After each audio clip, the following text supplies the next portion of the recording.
Although I'm declaring a public health emergency of international concern, for the moment, this is an outbreak that's concentrated among men who have sex with men, especially those with multiple sexual partners. That means that this is an outbreak that can be stopped with the right strategies in the right groups. It's therefore essential that all countries work closely with communities of men who have sex with men to design and deliver effective information and services and to adapt measures that protect the health, human rights, and dignity of affected communities. Hello guys, today we're going to discuss about the very concerning outbreak, monkeypox, and we were scheduled to shoot the videos on other topics, but अभी ये outbreak जैसे ही आया तो I had a word with Arvind ji. ये अभी civil hospital में थे, तो इन्हें अभी आगे दूसरे एक गवर्नमेंट इंस्टीट्यूट में भी जाना था for his regular duties, but I called him up. मैंने बोला कि ये बिल्कुल राइट टाइम है कि आप अपनी नॉलेज पूरे वर्ल्ड के साथ शेयर करें, तो I looping him and he came down. अपने स्केड्यूल भी चेंज करके, क्योंकि ये आज का समय ही ऐसा है कि हमें इस पर बहुत ज़्यादा फोकस करना पड़ा। और अभी हम कोरोना से बाहर भी नहीं निकले थे, again we are stuck with a very big boulder, और ये बहुत ही कंसर्निंग सिचुएशन है जहाँ पे we as a citizen have to be very concern, और हमें अपना रोल प्ले करना होगा जिससे कि हम इस आउटब्रेक को एपिडेमिक बनने से रोक सकें। और इसमें भी वही जनरल प्रिकॉशंस हैं that we have to avoid the contact, और मास्क लगाना है, सैनिटाइज करने हैं, जो भी स्टैंडर्ड प्रोसीजर्स होते हैं वायरल को हाइजीन का सबसे ज़्यादा ध्यान रखना है। हाइजीन का बहुत ध्यान रखना है, साफ सफाई का, हाथों को धोते रहें, मास्क लगाएं और ताज़ा खाना खाएं, किसी को कांटेक्ट में ना आए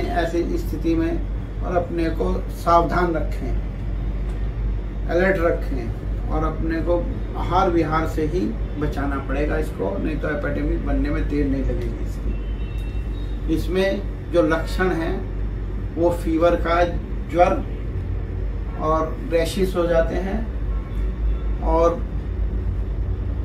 इसमें निमोनिया तक का हो जाता है। फिर इसमें इम्यूनिटी पावर घट जाती है जिससे रोग बिगड़ सकता है। इसलिए अपनी इम्यूनिटी बनाए रखें, अपने को हाइजीनिक रखें, अपने को जो प्यूरिफिकेशन है ब्लड का वो रखें, और इसमें हवा और पानी की शुद्धता बहुत जरूरी है। क्योंकि पुराने समय में मीजल्स इसी तरह का आया था और उसमें बहुत ही खतरनाक हुआ था, वो आउटब्रेक हो गया था। तो इसको आउटब्रेक नहीं होने देना किसी हालत में, जनता के हाथ में है, इसको अलर्ट होकर करना होगा। सरकार क्या करेगी? सरकार तो जहां तक कर सकते हैं वहीं करेगी, लेकिन आम जनता को इसमें अलर्ट होना जरूरी है, सतर्क होना बहुत जरूरी है, क्योंकि इंटरनेशनल इमरजेंसी घोषित कर दी गई है। इसलिए भारतवासियों को इसमें बहुत सतर्क होना जरूरी है, और अपने को बचाना है, और बचना और बचाना है सबको, क्योंकि बच्चों को भी फैलता है, ये बच्चों को बहुत तेज स्प्रेड करता है। ये इन्फेक्शन है वाटर एयर का, इसको बचाना है किसी भी तरह। आप एक इंसिडेंट के बारे में बता रहे थे, पूर्व समय में मीजल्स और वो चूहों का आया था रोग, और ये मीजल्स आई थी। इस तरह पहले हमें लोगों से पता लगता रहा है कि एपिडेमिक पहले भी हुआ है। शहर को साफ रख के, अपने को साफ सफाई का ध्यान रख के, और अपने को पूरा अलर्ट रख के तब चलना है। इसमें जरा सी भी लापरवाही खतरनाक हो जाएगी, क्योंकि ये मेन सेक्सुअल कांटेक्ट से ज्यादा देखा जा रहा है।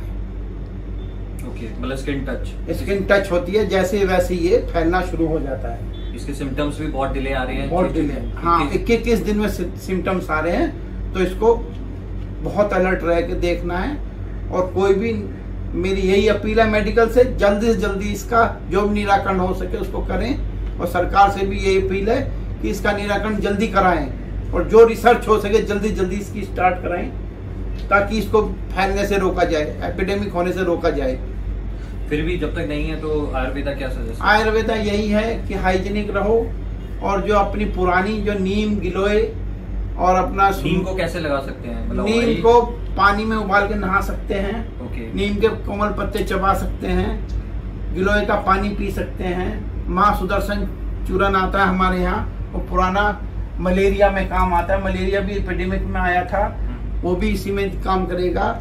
और अपने को जो भी हो सके हाइजीनिक रखना है और अच्छे से अच्छा खाना खाना है और पानी साफ और पानी साफ। फ्रूट बढ़ाओ, किसी की भी बेडशीट ना यूज करें। हाँ, किसी का टॉवल बेडशीट ना इस्तेमाल करें। कोई भी ऐसी चीजों का इस्तेमाल ना करें जिसमें इन्फेक्शन होने का खतरा है। ओके। और ये 6 दिन, और खास तौर से होटल्स वगैरह में अपना ध्यान रखें। और होटल्स वालों को भी इसका बहुत प्रिकॉशन लेना पड़ेगा। सबसे ज्यादा होटल्स का मामला है, बहुत ध्यान रखने की जरूरत है।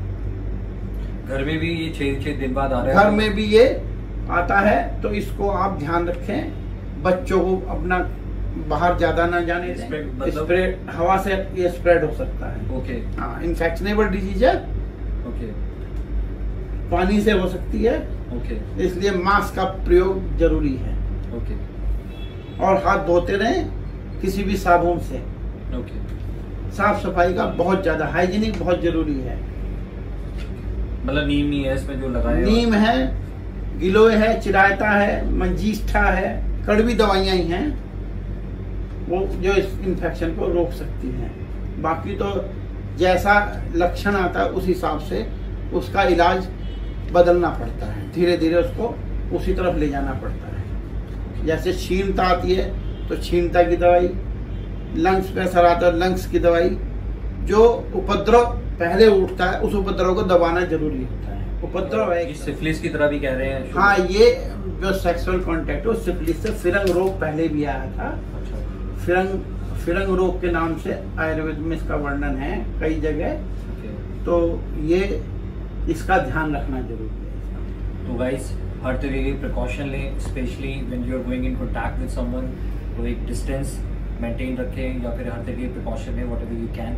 कॉज वैसे तो generally is a normal disease, इस हिसाब से नहीं फैल रही कि बहुत ज़्यादा डेडली हो रही है, बट फिर भी ऐसा नहीं है कि डेडली नहीं है तो यू कैन बी वेरी, क्योंकि जब होगा तो बहुत पेनफुल भी हो सकता है, बहुत प्रॉब्लमेटिक हो सकता है, क्योंकि इसमें ब्लिस्टर्स हो जाते हैं और वो बहुत इरिटेटिंग होते हैं। तो it's better to take the relevant precautions and be cautious about the thing so that इससे कोई कॉम्प्लिकेशन ना बढ़े और फैमिली में ना फैले, क्योंकि तो फैमिली में बहुत इंस्टेंटली फैल जाएगा अगर किसी को हुआ तो। और बच्चे हैं तो खासकर you have to be very very very careful with the thing.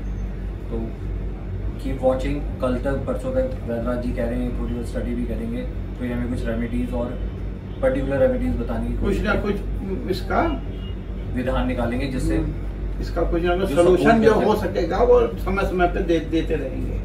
तो keep watching. But guys, do like and subscribe our channel, क्योंकि हम इसमें इसकी और डिटेल्स और इन्फॉर्मेशन और जो आयुर्वेदिक ट्रीटमेंट हो पाएंगे या उसे स्लो डाउन करने के लिए जो भी प्रोसीजर हो पाएंगे वो वैद्यराज जी लेके आएंगे कल परसों में। We probably get back to you with the information. तो कीप वॉचिंग अस एंड इसमें बहुत ज़्यादा ध्यान रखिए और हमारा चैनल लाइक और सब्सक्राइब जरूर करें। Thanks a lot guys, thank you.